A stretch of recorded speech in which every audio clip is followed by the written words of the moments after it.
which sloping hills around enclose, where many a beech and brown oak grows, beneath whose dark and branching bowers, its tides of far-famed river pours, by nature's beauties taught to please, sweet Tusculum of rural ease, Wharton.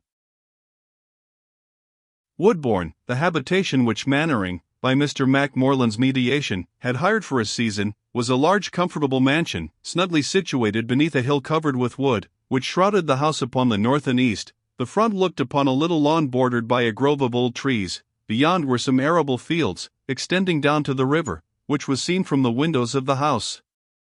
A tolerable, though old-fashioned garden, a well-stocked dovecot, and the possession of any quantity of ground which the convenience of the family might require, rendered the place in every respect suitable, as the advertisements have it, for the accommodation of a genteel family. Here, then, Mannering resolved, for some time at least, to set up the staff of his rest. Though an East Indian, he was not partial to an ostentatious display of wealth. In fact, he was too proud a man to be a vain one. He resolved, therefore, to place himself upon the footing of a country gentleman of easy fortune, without assuming, or permitting, his household to assume any of the fast which then was considered as characteristic of a nabob. He had still his eye upon the purchase of Ellangowan, which Macmorland conceived Mr. Glosson would be compelled to part with, as some of the creditors disputed his title to retain so large a part of the purchase money in his own hands, and his power to pay it was much questioned. In that case Macmorland was assured he would readily give up his bargain, if tempted with something above the price which he had stipulated to pay. It may seem strange, that Mannering was so much attached to a spot which he had only seen once, and that for a short time, in early life.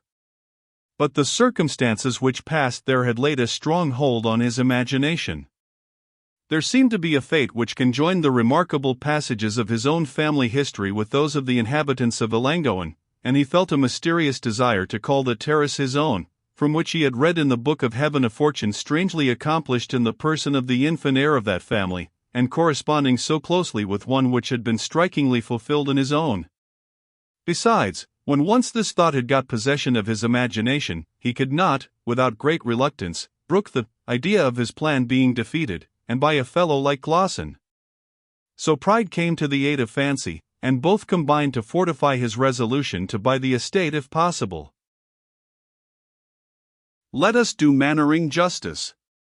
A desire to serve the distressed had also its share in determining him. He had considered the advantage which Julia might receive from the company of Lucy Bertram, whose genuine prudence and good sense could so surely be relied upon. This idea had become much stronger since Macmorland had confided to him, under the solemn seal of secrecy, the whole of her conduct towards young Hazelwood. To propose to her to become an inmate in his family, if distant from the scenes of her youth and the few whom she called friends, would have been less delicate, but at Woodbourne she might without difficulty be induced to become the visitor of a season, without being depressed into the situation of an humble companion. Lucy Bertram, with some hesitation, accepted the invitation to reside a few weeks with Miss Mannering. She felt too well, that however the Colonel's delicacy might disguise the truth, his principal motive was a generous desire to afford her his countenance and protection, which his high connections, and higher character, were likely to render influential in the neighborhood. About the same time the orphan girl received a letter from Mrs. Bertram, the relation to whom she had written, as cold and comfortless as could well be imagined. It enclosed, indeed, a small sum of money, but strongly recommended economy, and that Miss Bertram should board herself in some quiet family, either at Kippletringan or in the neighborhood, assuring her, that though her own income was very scanty, she would not see her kinswoman want. Miss Bertram shed some natural tears over this cold-hearted epistle, for in her mother's time, this good lady had been a guest at Ellangowan for nearly 3 years, and it was only upon succeeding to a property of about 400 a year that she had taken farewell of that hospitable mansion, which otherwise might have had the honor of sheltering her until the death of its owner. Lucy was strongly inclined to return the paltry donation, which, after some struggles with avarice, pride had extorted from the old lady. But on consideration, she contented herself with writing that she accepted it as a loan, which she hoped in a short time to repay, and consulted her relative upon the invitation she had received from Colonel and Miss Mannering. This time the answer came in course of post, so fearful was Mrs. Bertram, that some frivolous delicacy, or nonsense, as she termed it, might induce her cousin to reject such a promising offer, and thereby at the same time to leave herself still a burden upon her relations. Lucy, therefore, had no alternative, unless she preferred continuing a burden upon the worthy Macmorlands, who were too liberal to be rich. Those kinsfolk who formerly requested the favor of her company, had of late either silently, or with expressions of resentment that she should have preferred Macmorland's invitation to theirs, gradually withdrawn their notice. The fate of Dominie Sampson would have been deplorable had it depended upon anyone except Mannering, who was an admirer of originality, for a separation from Lucy Bertram would have certainly broken his heart. Macmorland had given a full account of his proceedings towards the daughter of his patron. The answer was a request from Mannering to know whether the Dominie still possessed that admirable virtue of taciturnity by which he was so notably distinguished at Ellangowan. Macmorland replied in the affirmative. "Let Mr. Sampson know," said the Colonel's next letter, "that I shall want his assistance to catalogue and put in order the library of my uncle, the bishop, which I have ordered to be sent down by sea. I shall also want him to copy and arrange some papers. Fix his salary at what you think befitting. Let the poor man be properly dressed, and accompany his young lady to Woodbourne." Honest Macmorland received this mandate with great joy, but pondered much upon executing that part of it which related to newly attiring the worthy Dominie. He looked at him with a scrutinizing eye, and it was but too plain that his present garments were daily waxing more deplorable. To give him money, and bid him go and furnish himself, would be only giving him the means of making himself ridiculous, for when such a rare event arrived to Mr. Sampson as the purchase of new garments, the additions which he made to his wardrobe, by the guidance of his own taste, usually brought all the boys of the village after him for many days. On the other hand, to bring a tailor to measure him, and send home his clothes, as for a schoolboy, would probably give offence. At length Macmorland resolved to consult Miss Bertram, and request her interference. She assured him, that though she could not pretend to superintend a gentleman's wardrobe, nothing was more easy than to arrange the Dominie's. "At Ellangowan," she said, "whenever my poor father thought any part of the Dominie's dress wanted renewal, a servant was directed to enter his room by night, for he sleeps as fast as a dormouse, carry off the old vestment, and leave the new one, nor could anyone observe that the Dominie exhibited the least consciousness of the change put upon him on such occasions." Macmorland, in conformity with Miss Bertram's advice, procured a skilful artist, who, on looking at the Dominie attentively, undertook to make for him 2 suits of clothes, one black, and one raven grey, and even engaged that they should fit him as well at least, so the tailor qualified his enterprise, as a man of such an out-of-the-way build could be fitted by merely human needles and shears. When this fashioner had accomplished his task, and the dresses were brought home, Macmorland, judiciously resolving to accomplish his purpose by degrees, withdrew that evening an important part of his dress, and substituted the new article of raiment in its stead. Perceiving that this passed totally without notice, he next ventured on the waistcoat, and lastly on the coat. When fully metamorphosed, and arrayed for the first time in his life in a decent dress, they did observe that the Dominie seemed to have some indistinct and embarrassing consciousness that a change had taken place on his outward man. Whenever they observed this dubious expression gather upon his countenance, accompanied with a glance, that fixed now upon the sleeve of his coat, now upon the knees of his breeches, where he probably missed some antique patching and darning, which, being executed with blue thread upon a black ground, had somewhat the effect of embroidery, they always took care to turn his attention into some other channel, until his garments, by the aid of use, cleaved to their mold.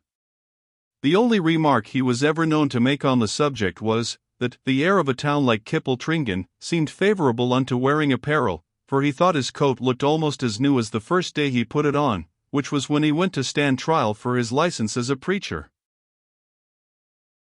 When the Dominie first heard the liberal proposal of Colonel Mannering, he turned a jealous and doubtful glance towards Miss Bertram, as if he suspected that the project involved their separation, but when Mr. Macmorland hastened to explain that she would be a guest at Woodbourne for some time, he rubbed his huge hands together, and burst into a portentous sort of chuckle, like that of the Afrite in the tale of the Caliph Vadhek.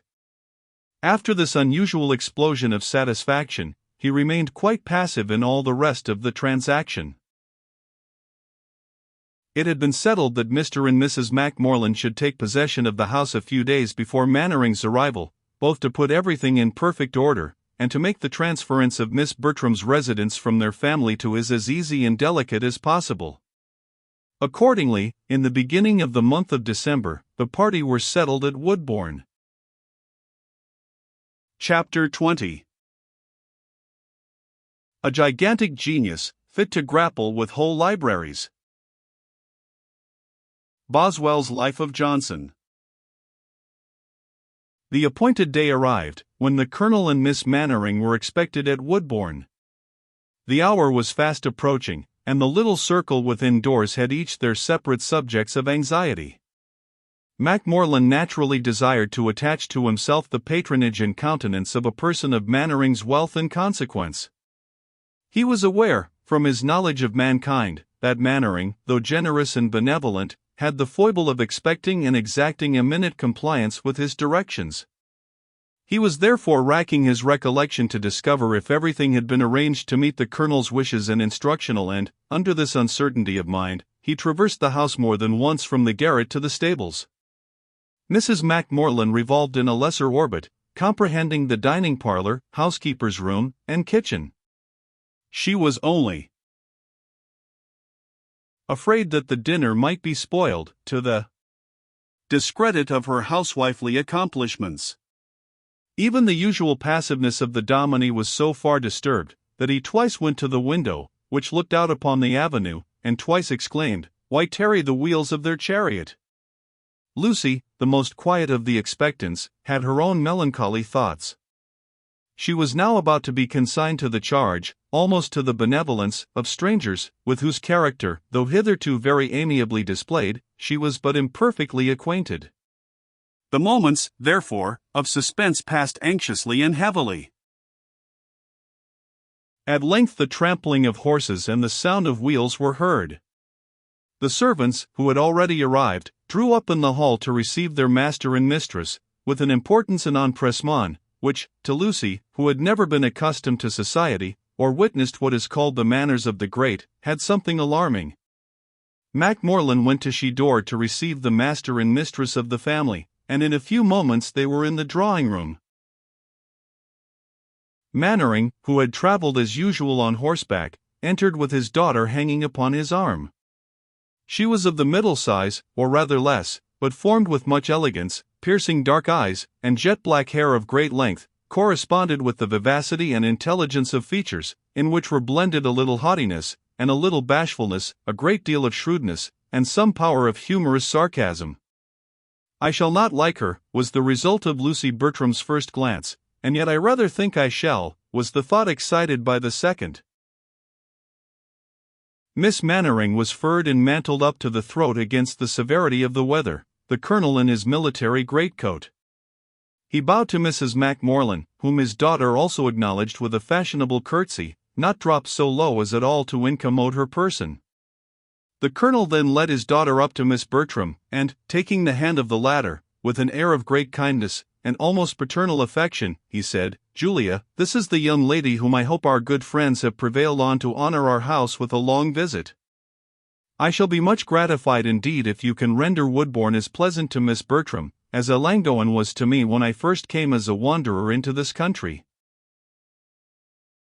The young lady curtsied acquiescence, and took her new friend's hand. Mannering now turned his eye upon the dominie, who had made bows since his entrance into the room, sprawling out his leg, and bending his back like an automaton, which continues to repeat the same movement until the motion is stopped by the artist.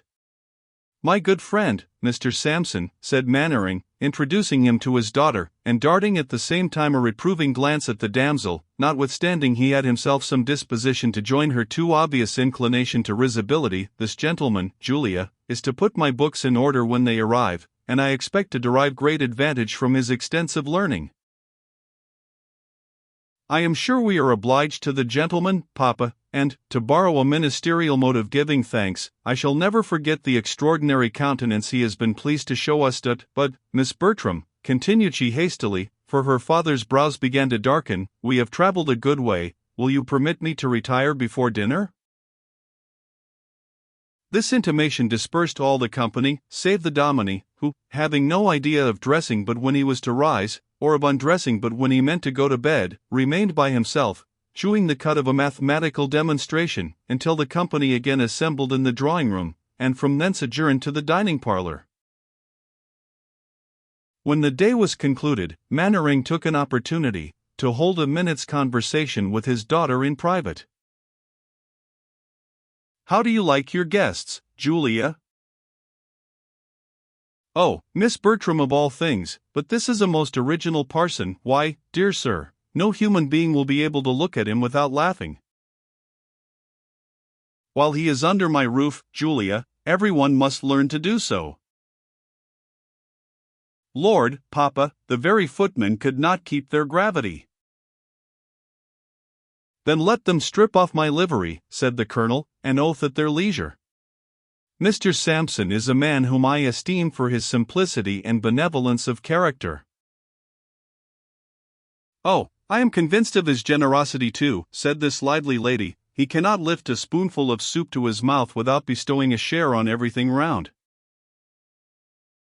"Julia, you are incorrigible, but remember, I expect your mirth on this subject to be under such restraint, that it shall neither offend this worthy man's feelings nor those of Miss Bertram, who may be more apt to feel upon his account than he on his own.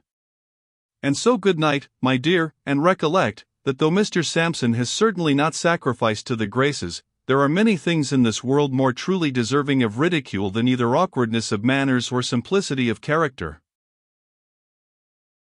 In a day or two Mr. and Mrs. Macmorland left Woodbourne, after taking an affectionate farewell of their late guest. The household were now settled in their new quarters. The young ladies followed their studies and amusements together. Colonel Mannering was agreeably surprised to find that Miss Bertram was well skilled in French and Italian, thanks to the assiduity of Dominie Sampson, whose labor had silently made him acquainted with most modern as well as ancient languages. Of music she knew little or nothing, but her new friend undertook to give her lessons, in exchange for which, she was to learn from Lucy the habit of walking, and the art of riding, and the courage necessary to defy the season. Mannering was careful to substitute for their amusement in the evening such books as might convey some solid instruction with entertainment, and as he read aloud with great skill and taste, the winter nights passed pleasantly away. Society was quickly formed where there were so many inducements. Most of the families of the neighborhood visited Colonel Mannering, and he was soon able to select from among them such as best suited his taste and habits. Charles Hazelwood held a distinguished place in his favor, and was a frequent visitor, not without the consent and approbation of his parents, for there was no knowing, they thought, what assiduous attention might product, and the beautiful Miss Mannering, of high family, with an Indian fortune, was a prize worth looking after. Dazzled with such a prospect, they never considered the risk which had once been some object of their apprehension, that his boyish and inconsiderate fancy might form an attachment to the penniless Lucy Bertram, who had nothing on earth to recommend her, but a pretty face, good birth, and a most amiable disposition. Mannering was more prudent. He considered himself acting as Miss Bertram's guardian, and, while he did not think it incumbent upon him altogether to check her intercourse with a young gentleman for whom, excepting in wealth, she was a match in every respect, he laid it under such insensible restraints as might prevent any engagement or éclaircissement taking place until the young man should have seen a little more of life and of the world, and have attained that age when he might be considered as entitled to judge for himself in the matter in which his happiness was chiefly interested. While these matters engaged the attention of the other members of the Woodbourne family, Dominie Sampson was occupied, body and soul, in the arrangement of the late bishop's library, which had been sent from Liverpool by sea, and conveyed by 30 or 40 carts from the seaport at which it was landed. Sampson's joy at beholding the ponderous contents of these chests arranged upon the floor of the large apartment, from whence he was to transfer them to the shelves, baffles all description. He grinned like an ogre, swung his arms like the sails of a windmill, shouted prodigious till the roof rung to his raptures. He had never, he said, seen so many books together, except in the college library, and now his dignity and delight in being superintendent of the collection raised him, in his own opinion, almost to the rank of the academical librarian, whom he had always regarded as the greatest and happiest man on earth. Neither were his transports diminished upon a hasty examination of the contents of these volumes. Some, indeed, of belles lettres, poems, plays, or memoirs, he tossed indignantly aside, with the implied censure of Shaw, or frivolous, but the greater and bulkier part of the collection bore a very different character. The deceased prelate, a divine of the old and deeply learned caste, had loaded his shelves with volumes which displayed the antique and venerable attributes so happily described by a modern poet. That weight of wood, with leathern coat o'erlaid, those ample clasps of solid metal made, the close-pressed leaves unoaked for many an age, the dull red edging of the well-filled page, on the broad back the stubborn ridges rolled, where yet the title stands in tarnished gold. Books of theology and controversial divinity, commentaries, and polyglots, sets of the Fathers, and sermons, which might each furnish forth 10 brief discourses of modern date, books of science, ancient and modern, classical authors in their best and rarest forms, such formed the late bishop's venerable library, and over such the eye of Dominie Sampson gloated with rapture. He entered them in the catalogue in his best running hand, forming each letter with the accuracy of a lover writing a valentine, and placed each individually on the destined shelf with all the reverence which I have seen a lady pay to a jar of old china. With all this zeal his labors advanced slowly. He often opened a volume when halfway up the library steps, fell upon some interesting passage, and, without shifting his inconvenient posture, continued immersed in the fascinating perusal until the servant pulled him by the skirts to assure him that dinner waited. How happily the days of Thalaba went by!